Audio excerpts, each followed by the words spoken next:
ఓం నమో శ్రీ లక్ష్మీ వెంకటేశ్వరాయ శ్రీ మహాగణాధిపతి నమ. జ్ఞానానందమయం దేవం నిర్మల స్ఫటికాకృతిం ఆధారం సర్వ విద్యానాం హయగ్రీవముపాస్మహే. మరి హయగ్రీవుడి నమస్కారాలు తెలియజేస్తూ మనం ఈ వారం రాశి ఫలాలు తెలుసుకుందాం. మనం ఈ వారం గ్రహాల యొక్క పరిస్థితిని అనుసరించి రాశి ఫలాలు తెలుసుకుందాం.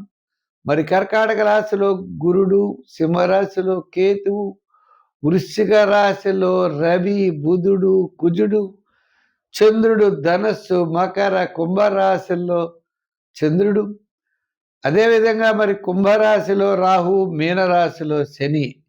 ఈ గ్రహాల యొక్క పరిస్థితిని అనుసరించి ద్వాదశ రాశులకి ఏ విధంగా ఉంటుంది, ఏ విధమైనటువంటి సులభమైన పరిహారముల ద్వారా మనం తెలుసుకుని ఆచరిస్తే సత్ఫలితాలు మనం పొందగలమో అటువంటి విధానంలో మన యొక్క గోచార ఫలాలు తెలుసుకుందాం. మకర రాశి. ఈ మకర రాశి వారికి శాటర్న్ శని తృతీయ స్థాన సంచారం, చంద్రుడు వ్యయ జన్మ ద్వితీయ స్థాన సంచారం. అసలు ఈ మకర రాశి వారికి చాలా అనుకూలంగా ఉన్నది. ఎంచేత అంటే రవి, కుజ, బుధులు లాభస్థానంలో ఉన్నారు. రవిడు ఎలా ఉన్నా కుజ, బుధులు లాభస్థానంలో ఉండడం ద్వారా మరి స్థిరాస్తి డెవలప్మెంట్స్ చాలా అనుకూలం. మీ యొక్క క్యాలిక్యులేషన్ చాలా కరెక్ట్గా ఉంటాయి.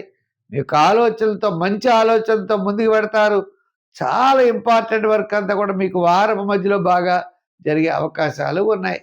వారం ప్రారంభంలో అకాల భోజనము, శ్రమ, వారం మధ్యలో అన్నింటా విజయము, వారాంతం కొంచెం ఆటంకాలు ఉన్న తప్పనిసరిగా విజయం సాధిస్తారు. నిరుద్యోగులకు అవకాశాలు ఉంటాయి. ప్రభుత్వ సంబంధమైన వ్యవహారాలకు అనుమతులు ఉంటాయి. స్థిరాస్తి డెవలప్మెంట్స్ కాస్త అనుకూలం. సోదర వర్గ సంబంధమైన వ్యవహారాల్లో కూడా చాలా ప్రోత్సాహకరంగా ఉండే అవకాశాలు ఉన్నాయి. మీ క్యాలిక్యులేషన్స్ చాలా అనుకూలంగా ఉంటాయి. ఓ ప్రణాళిక వేసుకుంటారు, ప్రణాళికాబద్ధంగా ముందుకు వెళ్ళగలుగుతారు, విజయం సాధించగలుగుతారు. వృత్తుల వారికి కూడా ఆర్థికపరమైన డెవలప్మెంట్స్ ఉన్నాయి. రాజకీయ పరంగా కూడా కాస్త అనుకూలత కనబడుతోంది. వృత్తుల పరంగా చూస్తే సంచార వృత్తులు, న్యాయవాదులు, వైద్యులు, కళారంగం వారు, అలాగే ఐటీ రంగం, షేర్స్ వారు, ఇలా ఆయా వృత్తుల వారందరికీ కూడా వారం మధ్యలో చాలా చక్కని ప్రోత్సాహం కనబడుతోంది. ఇంకా వ్యాపారాత్మకంగా కూడా చాలా బాగున్నది. ఇంకా ఈ రాశి వారి సంఖ్యల్లో 8, రంగుల్లో లైట్ బ్లూ కలర్ ధరించండి.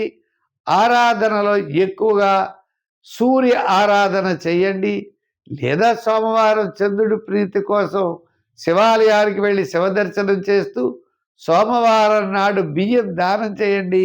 సత్ఫలితాలు మీరు పొందగలుగుతారు.